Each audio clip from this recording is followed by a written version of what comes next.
Hello guys, good morning সবাইকে। কেমন আছো সবাই? আজকে বাইরে গেছি সকাল সকাল চাষ করতে, বুঝলে, কুয়াশার মধ্যে। এই যে যাচ্ছি, বিল যাচ্ছি।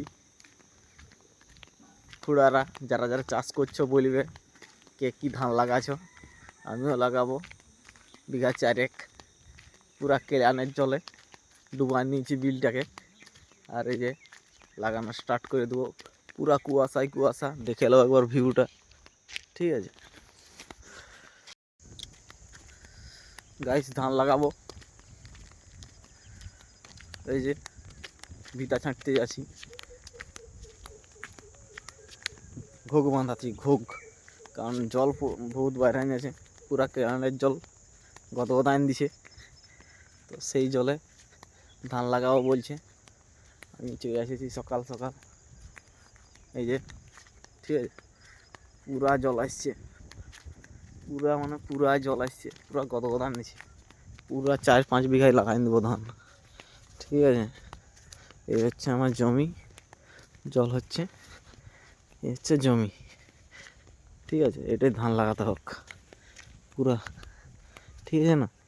এই হচ্ছে জমি, এই দেখো যতদূর দেখতে পাচ্ছ, ঠিক আছে, বড় হিটটা, ঠিক আছে। এটা হচ্ছে জমিটা, ধান লাগাতে হোক ঘরের লোক বলছে, তার জন্য পুরো ভিতা ছাঁকতে চলে এসেছি। তোমরা দেখতে থাকো। কংসাবতী ক্যানেল থেকে জল দিচ্ছে পুরা ফ্রিতে, আর সেই সোর্সে আমিও ধান লাগাবো ভাবছি বিঘা চারেক। এই হচ্ছে আমার জমি, পুরা কুয়াশাচ্ছন্ন শীতকাল, পুরা কুয়াশায় ভরে গেছে পুরা মাঠ, কিচ্ছু দেখা যাচ্ছে না। 100 মিটার হার্ডলি দেখা যাচ্ছে, আর জলে জলাময় চারদিকে, পুরা জলে জলাময়। আমার এই জমিটায় আমি ধান লাগাবো। এগুলা লোকের, আমার আছে 4 বিঘা পুরো টোটাল। তো 4 বিঘাতে কত কি তোলা লাগবে জানাবে সবাই, ধানের চারা লাগবে সেটা জানাবে, কারণ আমাদের দিকে তোলা বলে, কাদের দিকে কি বলে আমি জানি নেই। ট্রাক্টর আসবে প্রায় ওই 7:30-8টার দিকে। কালকে রাত্রে এটা পুরো ভরে ছিল, জল কমিয়েছি, আর আমিও চলে আসছি সকাল সকাল বিলে। এদের হয়ে গেছে, এরা রেডি করে দিয়েছে, আর আমিও রেডি করব আজকে, কারণ আজকে 23শে জানুয়ারি, আজকে একটু ব্যাংক ছুটি আছে, সেই কারণে কোনো চাপ নাই, আমি পুরো রেডি করব। আর এই হচ্ছে আমি, দেখো কোদাল নিয়ে ঘুরছি মাঠে সকাল সকাল। তো তোমরা জানাবে 4 বিঘায় কত চারা লাগতে পারে, আর কংসাবতী ক্যানেল থেকে এখন জল দিচ্ছে, আরও দিবে বলছে পুরা, কারণ এই বছর 4 বার জল দিবে বলছে। আমাদের এগুলোতে সাধারণত চাষ খুব কমই হয় মিনিতে, কারণ জলের সমস্যা প্রচুর আছে আমাদের এইদিকে। কংসাবতী ক্যানেলের উপর ডিপেন্ড করে আমাদের এলাকায় চাষ হয়। তো বর্ষাকালে যে জলটা দেয় সেটা অনেক দেরিতে দিয়েছিল, সেই কারণে চাষ সবাই ঠিকঠাকভাবে করতে পারেনি, সেই কারণে এবার আবারও দিয়ে দিয়েছে অনেকটা। আমি পুরো দুটো আলের মাঝে হাঁটছি, খুব সাবধান, মানে পড়ে গেলে সব যাবে। তোমরা কারা কারা ভিডিওটা দেখছো বা ধান লাগাচ্ছ জানাবে।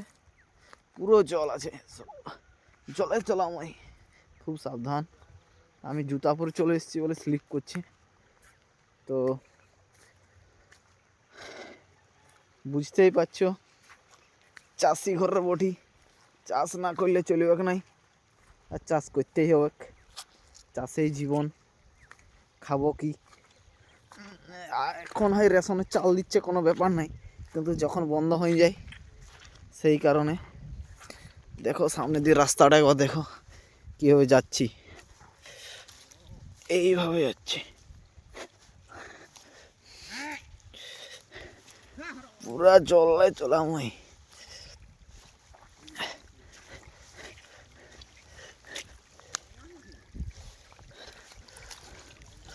তো চাপ নাই গাইজ, আস্তে আস্তে যেতে হোক, নাহলে বিপদ আছে। সব ভিতা ছাঁটে দিয়েছে না, এটাই সমস্যা, পুরো আলগুলোকে ছাঁটেছে।